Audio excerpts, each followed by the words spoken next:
जय श्री राम जी की। आप सभी के अंतस्थल में बसने वाले प्रभु श्री राम जी से मेरा सत सत नमन और श्री राम के रूप में आप सबसे भी मेरा सादर प्रणाम। आइए आज हम लोग सुनते हैं वह कथा जो भगवान शिव जी सुना रहे हैं माँ पार्वती को, श्री राम जी की कथा। उसे हम लोग भी सुनते हैं। देखिए क्या कह रहे हैं भगवान शिव जी श्री राम जी के बारे में। ये ऐसी कथा है जिसे यदि हम सभी लोग मन लगा करके सुन लेते हैं तो पूरी तरह से हमारा आध्यात्मिक रूपांतरण हो जाता है। करना नहीं पड़ेगा, हम सभी को स्वयं हो जाएगा। करना तो बस इतना ही है कि हम सभी मन लगा करके सुने इस कथा को और इसके रहस्य को समझने की कोशिश करें और इस पर पूर्ण विश्वास करें। देखिए, हरि गुण नाम अपार, कथा रूप अगणित अमित, मैं निज मति अनुसार कहूँ उमा सादर सुनहूँ। भगवान शिव जी कह रहे हैं कि हे हरि, श्री हरि के गुण नाम कथा और रूप सभी अपार है, जिसका पार नहीं पाया जा सकता। अगणित है, जिसे गिना नहीं जा सकता। असीम है, जिसकी कोई सीमा नहीं है। फिर भी हे पार्वती, मैं अपनी बुद्धि के अनुसार कहता हूँ, तुम आदर पूर्वक सुनो। अब बताइए, भगवान शिव जी राम की कथा के बारे में ऐसा कह रहे हैं। हम और आप के ही लेखे माही, हमारा आपका कोई लेखा ही नहीं। लेकिन फिर भी हम स्वयं के रूपांतरण के लिए यदि हम लगे रहते हैं तो ना पूरा थोड़ा बहुत तो हमको मिलेगा। ऐसा सोच करके हम सभी राम की कथा कहते और सुनते हैं। सुनु गिरिजा हरि चरित सुहाए, विपुल विशद निगमागम गाए। हरि अवतार है तुझे ही होई, इद मिथ्यम कही जाई न कोई। हे पार्वती सुनो, वेद शास्त्रों ने श्री हरि के सुंदर विस्तृत और निर्मल चरित्रों का गान किया है। भगवान शिव जी कह रहे हैं कि मैंने वेदों से भगवान श्री राम के नाम की महिमा को जाना है। अर्थात अब देखिए, यहाँ पर एक बात और हम सबको पता चलती है कि वेद भगवान शिव जी की उत्पत्ति से भी पहले के निर्मित हैं। जितने भी हमारे वैदिक साहित्य हैं, ये स्वतः इनकी उत्पत्ति हुई है। इनमें संपूर्ण सृष्टि का मूल छिपा हुआ है। जब हमारे समझ में यह बात आ जाती है तब हमारा मन ज्ञान के प्रकाश से भर जाता है। और एक ज्ञान ही है जो कि हमको सारे सुख सुविधाओं को दिला सकता है, मिल सकता है। ज्ञान के द्वारा ही जितनी भी उत्पत्ति हुई है सब कुछ ज्ञान से ही मिला है। तो ज्ञान हमको प्राप्त करना है भगवान शिव जी के द्वारा कही गई कथा से, श्री राम की। और फिर शिव जी क्या कह रहे हैं कि विस्तृत और निर्मल चरित्र का गान किया है वेद शास्त्रों ने। हरि का अवतार जिस कारण से होता है वह कारण बस यही है, ऐसा नहीं कहा जा सकता।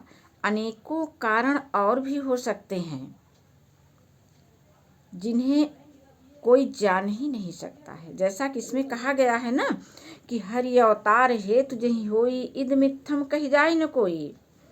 तो हरि का अवतार किन कारणों से होता है इसे भी कोई कह नहीं सकता है। राम अतर्क्य बुद्धिमनु बानी, मत हमारे यश सुनहि सयानी।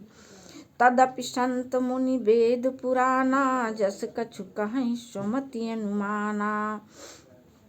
हे सयानी सुनो, हमारा मत तो यह है कि बुद्धि मन और वाणी से श्री रामचंद्र जी की तर्कना नहीं की जा सकती।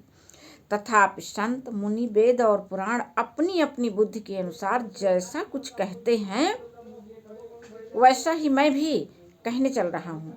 आप सुनिए क्या कह रहे हैं कि तस्मै सुमुखि सुनावऊँ तोहि, समुझ परई जस कारण मोहि। जब जब होई धर्म कै हानि, बाढ़हि असुर अधम अभिमानी। जब जब धर्म की हानि होती है और नीच अधम अभिमानी बढ़ जाते हैं, तब तब भगवान श्री राम का अवतार होता है। करहि अनीति जाई नहीं बरनी, सीदहि विप्र धेनु सुर धरनी। तब तब प्रभु धरि विविध शरीरा, हरहि कृपा निधि सज्जन पीरा। और वह ऐसा न्याय करते हैं जिसका वर्णन नहीं हो सकता, तथा ब्राह्मण, गौ, देवता और पृथ्वी कष्ट पाते हैं। तब तब वह कृपा निधान प्रभु भांति भांति के दिव्य शरीर धारण करके सज्जनों की पीड़ा हरने के लिए आते हैं। असुर मारि थापहि सुरन राखहि निज श्रुति सेतु। जग विस्तारहि विशद जस, राम जन्म कर हेतु। वह असुरों को मारकर देवताओं को स्थापित करते हैं, अपने श्वास रूप वेदों की मर्यादा की रक्षा करते हैं और जगत में अपना निर्मल यश फैलाते हैं।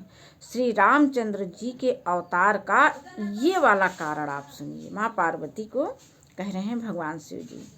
सोई जस गाय भगत भव तरही, कृपा सिंधु जनहित तनु धरही। राम जन्म के हेतु अनेका, परम विचित्र एक ते एका।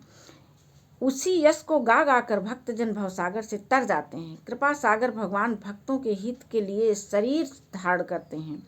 श्री रामचंद्र जी के जन्म लेने के अनेक कारण हैं, लेकिन जो एक से एक बढ़कर विचित्र है, आगे हम उसी को सुना रहे हैं। ऐसा भगवान शिव जी कह रहे हैं। जन्म एक दुई कहूँ बखानी, सावधान सुन सुमति भवानी।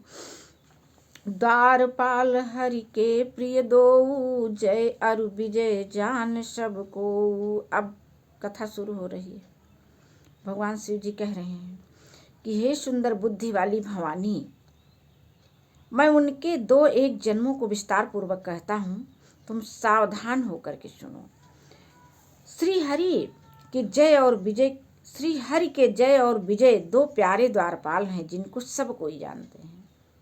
विष्णु भगवान के प्यारे द्वारपालों का नाम जय और विजय है। ऐसा भगवान शिव जी माँ पार्वती से बता रहे हैं। विप्र श्राप ते दूनों भाई, तामस असुर देह तिन्ह पाई।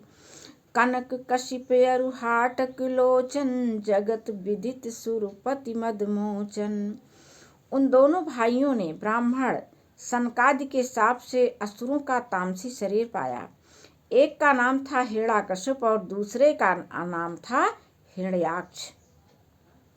ये देवराज इंद्र के गर्भ को छुड़ाने वाले सारे जगत में प्रसिद्ध हुए। विजयी समर वीर विख्याता, धरिवाराह बपु एक निपाता। होई नरहरि दूसर पुनि मारा, जन प्रहलाद सुजस विस्तारा। बिल्कुल शुरुआत से भगवान श्री राम की कथा भगवान शिव जी माँ पार्वती को सुना रहे हैं कि वे युद्ध में जय विजय विष्णु भगवान के 2 द्वारपाल जो शापित थे विप्रों के द्वारा, वे दोनों राक्षस कुल में दोनों का जन्म हुआ।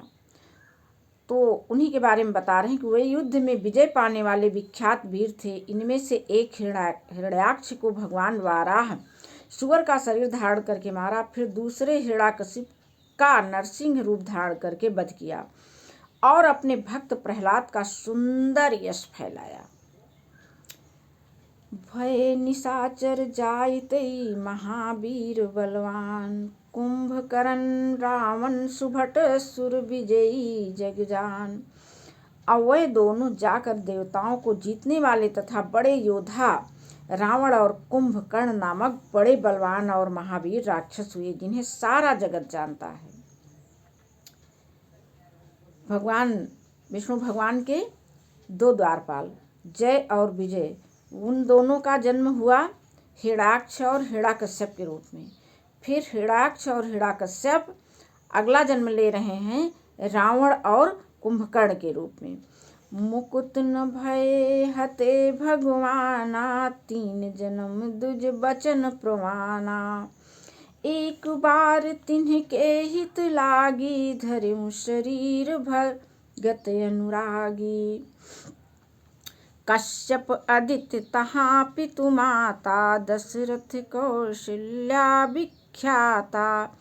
एक कल्प यही विधि अवतारा, चरित पवित्र किए संसारा। वहाँ उस अवतार में कश्यप और अदिति उनके माता पिता हुए, जो दशरथ और कौशल्या के नाम से प्रसिद्ध थे। एक कल्प में इस प्रकार अवतार लेकर उन्होंने संसार में पवित्र लीलाएं की। एक कल्प सुर देख दुखारे, समर जलंधर सन सब हारे। शंभु कीन्ह संग्राम अपारा, दनुज महाबल मरई न मारा। एक कल्प में सब देवताओं को जलंधर दैत्य से युद्ध में हार जाने के कारण दुखी देखकर शिव जी ने उसके साथ बड़ा घोर युद्ध किया, पर वह महाबली दैत्य मारे नहीं मरता था। और यह सारे दैत्य जो इतने बलशाली थे, आज हम लोगों के हृदय में भी वह, जब हम राम की विस्मृति हो जाती है हमारे मन से, तो ये सारे दैत्य हम लोगों के हृदय में भी वास कर जाते हैं। इसलिए इन दैत्यों से बचे कर रहने के लिए श्री राम नाम का जप हमेशा करते रहना है। अन्यथा ये हमारे मन में लोभ, मोह, क्रोध, ईर्ष्या, वैर, क्योंकि देख रहे हैं आप ये कैसे इनका नाम बदल रहा है, तो ये हमारे अंदर भी अपने बदले हुए नाम में ये बैठे हैं। इनसे बचने के लिए श्री राम नाम का जप करते रहना है। एक कल्प में सब देवताओं को जलंधर दैत्य से युद्ध में हार जाने का दुखी देखकर शिव जी ने उसके साथ बड़ा घोर युद्ध किया, पर वह महाबली दैत्य मारे नहीं मरता था।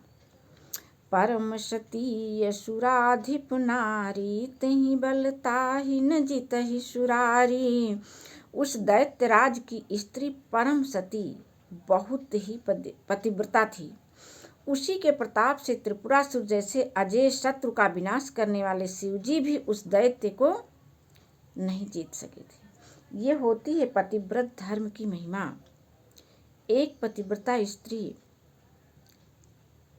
सब कुछ कर सकती है। पतिव्रत धर्म का महत्व तो उसका तरीका तो हम लोगों की समझ में आए। कब उसका तरीका समझ में आएगा? जब हम भगवान श्री राम के नाम का जप करेंगे, राम कथा सुनेंगे, और ऐसे ही जैसे इसमें सती नारी का चर्चा आई, तब हमारे मन में भी जब कौतूहल होता है कि सती नारी आखिर कौन है, तो हम भी वैसा बनने की कोशिश करते हैं। जब 1 बार 2 बार 10 बार ऐसा होगा, तब ये हमारे मन को छू जाएगा।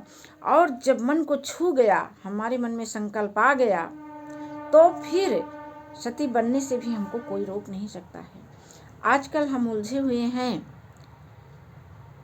एकता कपूर जी के नाटकों में, जिसका ना आदि है ना अंत है, भगवान जी की तरह हमको ऐसा उलझा के रखा है कि अपने पूरे परिवार को पूरा षड्यंत्र बना करके रख दिया है। कोई किसी से भी प्रेम करने वाला ही नहीं रहा। तो इसीलिए राम की कथा हम सबको हमेशा सुनते रहना है। तो देखिए, उसकी स्त्री, उस राक्षस की पत्नी पतिव्रता थी, उसी के कारण उसको भगवान शिव जी भी नहीं मार पा रहे थे। छल करि टारउ तासु व्रत, प्रभु सुर कारज कीन। और जब तेहि जानेउ मरम, तब श्राप को पिकर दीन। प्रभु ने छल से उस स्त्री का व्रत भंग कर देवताओं का काम किया। जब उस स्त्री ने यह भेद जाना, तब उसने क्रोध करके भगवान को भी श्राप दे दिया। अपने आप को पूर्ण करना है तो हम सभी नारियों को पतिव्रत धर्म, जैसे पारस पत्थर की खोज करें या खजाने की खोज करें, वह जो है खजाना जो हमको पूरी तरह से, यही पतिव्रत धर्म की संपदा हम नारी जाति को पूरी तरह से सुरक्षित कर सकती है।